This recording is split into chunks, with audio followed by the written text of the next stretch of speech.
आज हम बात करेंगे ऐसे इंजेक्शंस के बारे में जो आप सभी की प्रैक्टिस के लिए या आप सभी की नॉलेज के लिए बहुत ज्यादा जरूरी है। कौन सा इंजेक्शन कब उपयोग करना चाहिए, कौन सा इंजेक्शन का क्या यूज है और किस वे से लगाया जाता है, आईवी दिया जाता है या आईएम दिया जाता है, आज के इस वीडियो में डिटेल में समझेंगे। सबसे पहले हम बात करते हैं लैसिक्स के बारे में। लैसिक्स एक ऐसा इंजेक्शन होता है जो हाइपरटेंशन में उपयोग किया जाता है, साथ ही साथ हाइपरकैलेमिया में भी उपयोग किया जाता है। अब लैसिक्स यानी इसके अंदर है फ्यूशेमाइड आईपी जो कि 4 ml में आपको एम्पुल में मिल जाता है।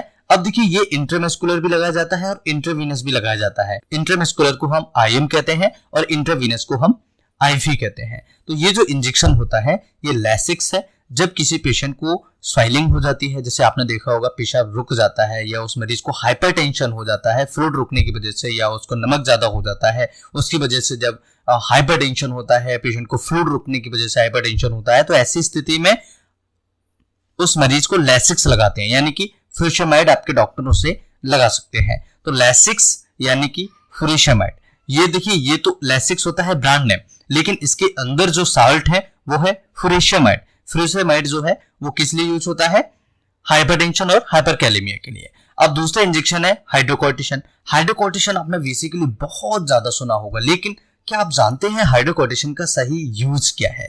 हाइड्रोकोर्टिसन को देखिए सीवियर एलर्जिक रिएक्शन में उपयोग करते हैं, use to treat certain autoimmune disease such as condition skin and asthma and lungs. यानी कि एक तो सबसे ज्यादा सीवियर अगर किसी को एलर्जिक रिएक्शन हो जाता है तब इसका उपयोग किया जाता है, जैसे किसी को दवाई देने से रिएक्शन हो गया या कोई अदर रिएक्शन मरीज को हो गया है एलर्जी की वजह से, तो ऐसी स्थिति में हाइड्रोकोर्टिसन दिया जाता है। एनाकॉर्ड के नाम से मार्केट में आसानी से आपको अवेलेबल हो जाता है। और साथ ही साथ ऑटोइम्यून डिसीजेस को भी, जैसे स्किन की बीमारियां हैं, अस्थमा की बीमारियां, अस्थमा की पेशेंट को हो जाता है जिसे लंग्स डिसीजेस कहा जाता है, तो अस्थमा में भी इसका उपयोग किया जाता है। लंग्स को खोल देता है, जो ब्रोंकोस्पाज्म हो जाता है मरीज को, वो उसमें थोड़ा सा इन्फ्लेमेशन को कम कर देता है, जिससे कि पेशेंट को बहुत जल्दी रिलीफ मिल जाता है।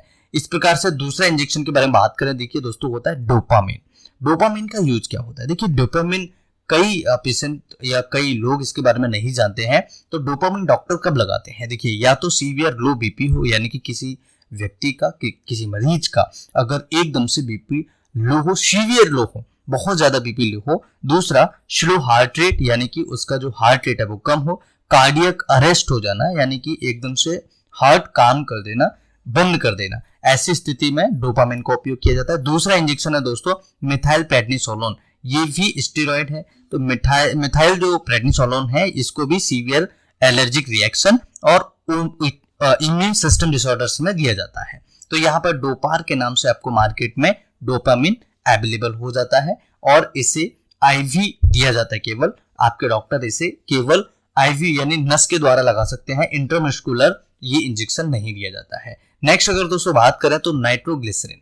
नाइट्रोग्लिसरीन का क्या उपयोग है? मे भी कई लोग इसके बारे में नहीं जानते होंगे कि नाइट्रोग्लिसरीन होता क्या है। देखिए ये एक ऐसा इंजेक्शन है जो हाइपरटेंशन में उपयोग किया जाता है और एंजाइना पेक्टोरिस में उपयोग किया जाता है, यानी कि अगर हार्ट की ब्लड सप्लाई कम हो जाए, एंजाइना पेक्टोरिस हो जाए या हाइपरटेंशन यानी एकदम से बीपी बढ़ जाना, ऐसी स्थिति में नाइट्रोग्लिसरीन का उपयोग किया जाता है। साथ ही साथ डाइजोक्सिन, जो डिजॉक्सिन इंजेक्शन है, इसका क्या उपयोग है? देखिए हार्ट फेलियर या इरेगुलर हार्ट बीट, अगर हार्ट सही से काम नहीं कर रहा हो, उसकी बीट जो है वो इरेगुलर हो गई हो और हार्ट फेलियर की स्थिति में भी डिजॉक्सिन का उपयोग किया जाता है। इस इंजेक्शन को इंट्रामस्कुलर और इंट्रावीनस लगाया जा सकता है, राइट। दूसरा अगर हम नाइट्रोग्लिसरीन के बारे में बात करें तो ये इंजेक्शन केवल आईवी दिया जाता है, आईवी इन्फ्यूजन होता है, जो कि मार्केट में आपको आसानी से मेडिकल स्टोर मिल जाता है। लेकिन ध्यान रहे विदाउट डॉक्टर कंसल्टेशन को आपको ये डॉक्टर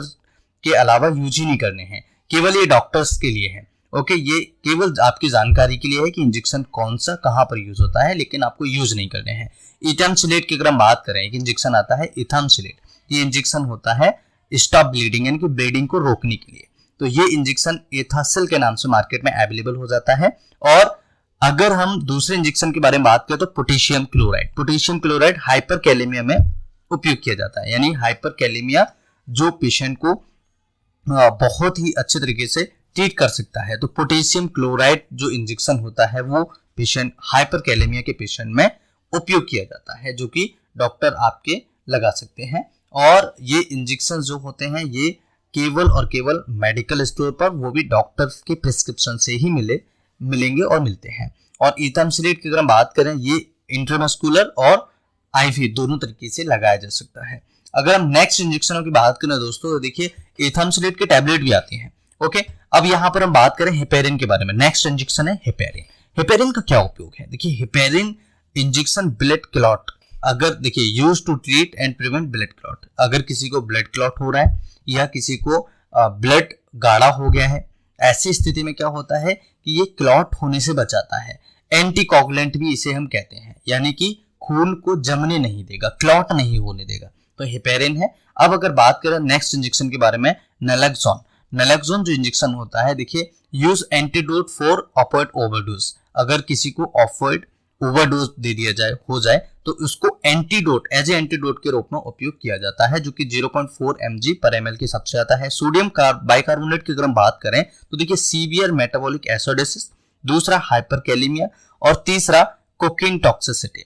तो ये 3 यूज हैं इसके। देखिए सोडियम बाइकार्बोनेट इंजेक्शन जो कि हर क्लिनिक हॉस्पिटल में होता है, आपने देखा होगा, तो ये सीवियर मेटाबॉलिक एसिडोसिस में उपयोग किया जाता है, दूसरा हाइपरकैलेमिया में और तीसरा कोकीन टॉक्सिसिटी में इसका उपयोग होता है। फ्रेंड्स, वीडियो अगर अच्छा लगे तो लाइक जरूर कीजिएगा और चैनल को सब्सक्राइब जरूर कीजिएगा। इस तरह की और वीडियोस हम अपलोड करेंगे। ये पार्ट 1 है। पार्ट 2 अगर आप चाहते हैं कि इसका पार्ट 2 भी आए तो आप जरूर चैनल को सब्सक्राइब कीजिएगा और अपने दोस्तों के साथ शेयर कीजिएगा। तो दोस्तों, हमने जाना अभी तक नैलोक्सोन, सोडियम बाइकार्बोनेट और अदर इंजेक्शंस के बारे में। अगर आपने वीडियो नहीं देखा है तो जरूर विजिट कीजिएगा। डेयरी फाइनल का उपयोग दोस्तों आपको पता है कई बीमारियों में होता है, जैसे कि अस्थमा, दूसरा ब्रीदिंग प्रॉब्लम्स में, breathing difficulty and chest pain में। तो ये डेयरी फाइनल इंजेक्शन आपके अस्थमा के अंदर यूज करते हैं डॉक्टर्स। और दोस्तों ये जो इंजेक्शन है आपके फेफड़ों के अंदर जो ब्रोंकोस्पाज्म होता है, जो एयरवे कम होता है, उसे खोल देता है, इसलिए इसका उपयोग किया जाता है। इसके अंदर एटोफाइलिन और थियोफाइलिन पाया जाता है। दोस्तों दूसरे इंजेक्शन के बारे में बात करें, डिक्लोफिनेक। ये इंजेक्शन दर्द निवारक होता है, जो कि डिक्लोवेल 75 mg के नाम से मार्केट में आपको मिल जाता है और इसे डॉक्टर आपके दर्द में उपयोग करते हैं, यानी कि आपके डॉक्टर के द्वारा जो पेन शरीर के अंदर हो रहा है, जहाँ कहीं भी दर्द शरीर के अंदर हो रहा है, उसके लिए उपयोग किया जाता है। और कई कंडीशंस ऐसी आपको देखने को मिलती हैं, जैसे बुखार में आपको दर्द होता है या डॉक्टर को लग रहा है कि इस मरीज को किसी सर्जरी के बाद में अगर दर्द हो सकता है, तो ऐसी स्थिति में डॉक्टर डिक्लोफिनेक दे सकते हैं। साथ ही साथ दोस्तों अगले इंजेक्शन के बारे में बात करें, दोस्तों इंजेक्शन है डेक्सामेथासोन। डेक्सामेथासोन का उपयोग किया जाता है सीवियर एलर्जिक रिएक्शन में, दूसरा अस्थमा में और तीसरा सीओपीडी में, यानी कि फेफड़ों से संबंधित अगर किसी को कोई परेशानी है तो इस इंजेक्शन का उपयोग किया जाता है डॉक्टरों के द्वारा। और दोस्तों अगर आपको ये डेक्सामेथासोन डेक्सोना के नाम से मिल जाता है, जो कि आसानी से किसी भी मेडिकल स्टोर पर मिल जाता है और इसे आप इंट्रामस्कुलर और आईवी आपके डॉक्टर के द्वारा दिया जा सकता है। दोस्तों अगला इंजेक्शन के बारे में बात करेंगे हम डाइजीपाम के बारे में, जो प्रोलॉन्ग सीजर यानी किसी को लंबे समय से झटके आते हैं, ऐसी स्थिति में इसका उपयोग किया जाता है, जो कि डाइजीपाम इसके अंदर आता है। अब अगर दोस्तों अगले इंजेक्शन के बारे में बात करें, उससे पहले मैं आपको बताना चाहूँगा ये सीवियर एलर्जिक रिएक्शन में भी डेक्सामेथासोन उपयोग किया जाता है, यानी कि अगर किसी को रिएक्शन हो जाए, किसी दवा को देने से रिएक्शन हो जाए, तो ऐसी स्थिति में आपको डॉक्टर के द्वारा ये इंजेक्शन यानी कि दिया जा सकता है डेक्सामेथासोन। दूसरे इंजेक्शन के बारे में बात करें, पाम। देखिए पाम से समझिएगा, इसके अंदर जो दवा है वो पाम है और पैम जो मेडिसिन है ये ऑर्गेनोफॉस्फेट पॉइजनिंग में दिया जाता है। तो ये एल्डोपेम के नाम से आपको मार्केट में मिल जाता है, जो कि डॉक्टरों के द्वारा लगाया जाता है। दोस्तों इसके साथ में मेफेनटेरामाइन, जो मेफेनटेरामाइन इंजेक्शन है ये होता है use to treat low BP, यानी कि अगर किसी मरीज का बीपी कम हो जाता है, ऐसी स्थिति में इसका उपयोग किया जाता है। दोस्तों मेफेनटेरामाइन इंजेक्शन बहुत ही ज़्यादा हाईली यूज्ड इंजेक्शन नहीं होता है, क्योंकि इसे बहुत ज़्यादा कंडीशन खराब होने पर उपयोग किया जाता है और हॉस्पिटल में ही इसका उपयोग किया जाता है।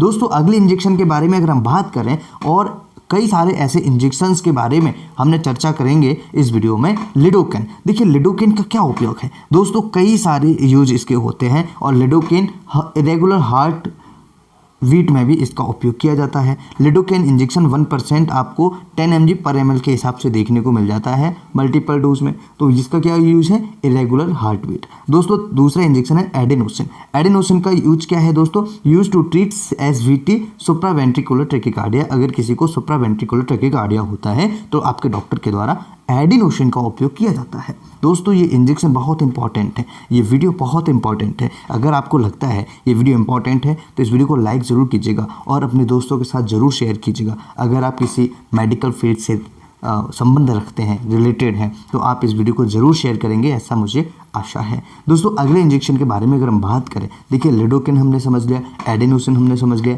और अब हम बात करेंगे एमाइडायरोन के बारे में। एमाइडोरिन जो इंजेक्शन है, एमाइडोरिन का क्या यूज है। एम्यूडोरिन जो इंजेक्शन है देखिए इरेगुलर हार्ट बीट में उपयोग होता है, वेंट्रिकुलर ट्रैकिकार्डिया में उपयोग होता है, वेंट्रिकुलर फिब्रिलेशन में उपयोग होता है, एट्रियल फिब्रिलेशन में उपयोग होता है, एंड वाइड कॉम्प्लेक्स ट्रैकिकार्डिया में उपयोग होता है। तो एम्यूडोरिन जो इंजेक्शन है इसके कई सारे उपयोग हैं और ये इंजेक्शन 150 mg पर 3 ml के हिसाब से आपको मार्केट में अवेलेबल हो जाता है, जो कि आपके डॉक्टर के द्वारा इन सभी बीमारियों में उपयोग किया जा सकता है। जैसे रेगुलर हार्ट बीट, आपकी हार्ट बीट सही नहीं होना, कभी कम कभी ज़्यादा होना, ventricular tachycardia, ventricular fibrillation, atrial fibrillation, wide complex tachycardia में भी इस इंजेक्शन का यूज किया जाता है। ये बहुत इंपॉर्टेंट इंजेक्शन है दोस्तों, एम्यूडोरिन, इसका ज़रूर नाम याद रखिएगा। और ये इंजेक्शंस बहुत रेयर है, देखिए जब कंडीशन बहुत ज़्यादा ख़राब होती है, जब पेशेंट का रिलीफ नहीं मिल रहा होता है, तब ऐसी स्थिति में इस इंजेक्शन को उपयोग किया जाता है। दोस्तों अगला इंजेक्शन हमारा है डोब्यूटामाइन। डोब्यूटामाइन जो होता है उसका क्या यूज है, देखिए डोब्यूटामाइन इंजेक्शन का सबसे ज़्यादा इंजेक्शन होता है हार्ट फेल्यूर में, और जो सेप्टिक शॉक की वजह से हुआ हो, यानी कि जो हार्ट फेल्यूर सेप्टिक शॉक की वजह से हुआ है, ऐसी स्थिति में डोब्यूटामाइन का उपयोग किया था। साथ ही साथ CHF में, यानी कि इनकेस कार्डियक आउटपुट, जो कि कंजेस्टेड हार्ट फेल्यूर होता है, CHF का मतलब होता है कंजेस्टेड हार्ट फेल्यूर, ऐसी स्थिति में इसका उपयोग किया जाता है। तो दोस्तों डोब्यूटामाइन जो इंजेक्शन है, डोब्यूटामाइन जो इंजेक्शन है, जो आपको मार्केट में ड्यूबिशॉल के नाम से मिल जाता है। दोस्तों अगले इंजेक्शन के बारे में बात करें तो हेपेरिन है। देखिए पार्ट 1 हमने बनाया था, अगर आपने नहीं देखा है तो आपको वीडियो के डिस्क्रिप्शन में लिंक मिल जाएगा या वीडियो के कमेंट बॉक्स में लिंक मिल जाएगा। तो देखिए ये आपके क्लॉट को बचाता है, यानी कि क्लॉट नहीं होने देगा। और दूसरा इंजेक्शन है दोस्तों एमिनोफाइलिन। एमिनोफाइलिन का उपयोग होता है relief bronchospasm, asthma and COPD।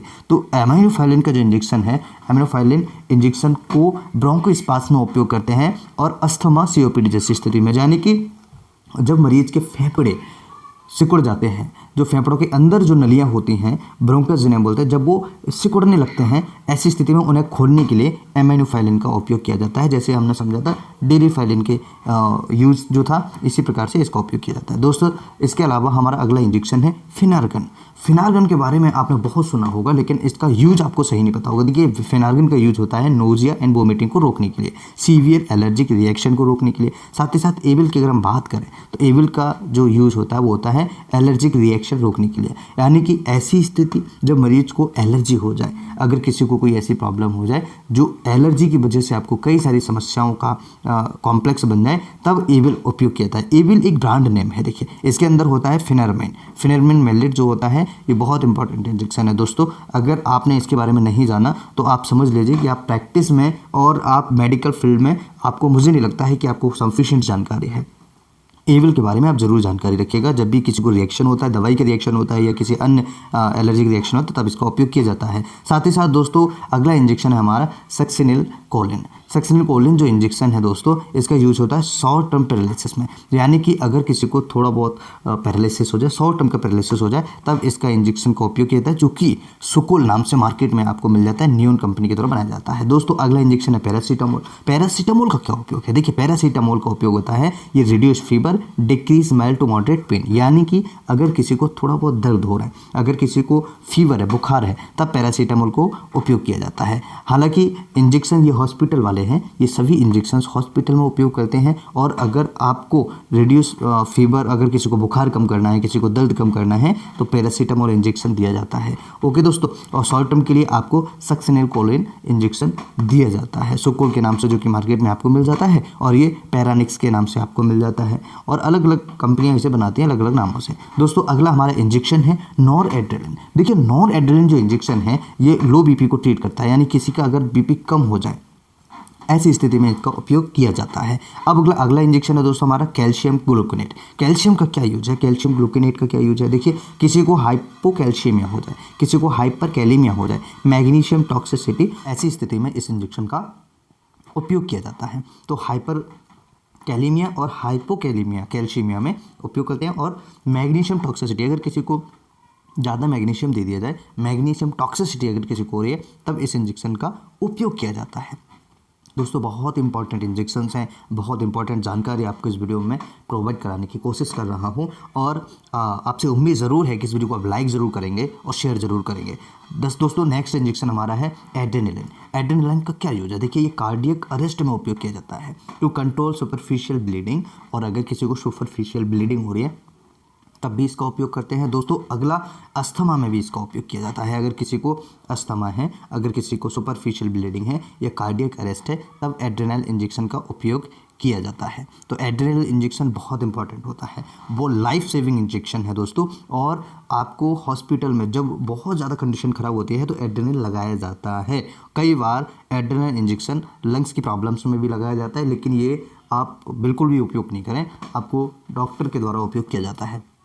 Next injection है दोस्तों एट्रोपिन। एट्रोपिन का क्या योग है? देखिए जब भी किसी को ब्रेडिकार्डिया होता है, ब्रेडिकार्डिया का मतलब होता है कि आपका हार्ट बीट जो है वो कम हो जाता है, तो ब्रेडिकार्डिया में इस इंजेक्शन का एट्रोपिन का उपयोग करते हैं। साथ ही साथ एंटीडोट फॉर ऑर्गेनोफॉस्फेट पॉइजनिंग, अगर किसी को ऑर्गेनोफॉस्फेट पॉइजनिंग हो जाता है तब भी एट्रोपिन का उपयोग करते हैं। एट्रोपिन को आप इंट्रामस्कुलर और आईवी और एससी तीनों इंजेक्शन जो आपके प्रकार होते हैं उस प्रकार से आप लगा सकते हैं। नियॉन कंपनी के द्वारा बनाया जाता है, लेकिन आपके डॉक्टर के द्वारा उपयोग किया जाता है। 0.6 ml पर ml आपको मिल जाता है। वीडियो आप सभी के लिए मोस्ट इंपॉर्टेंट, अगर आपको लगता है कि इंपॉर्टेंट है तो ज़रूर शेयर कीजिएगा और इस वीडियो को ज़्यादा से ज़्यादा वायरल करने की कोशिश कीजिएगा। Thanks for watching, have a nice day.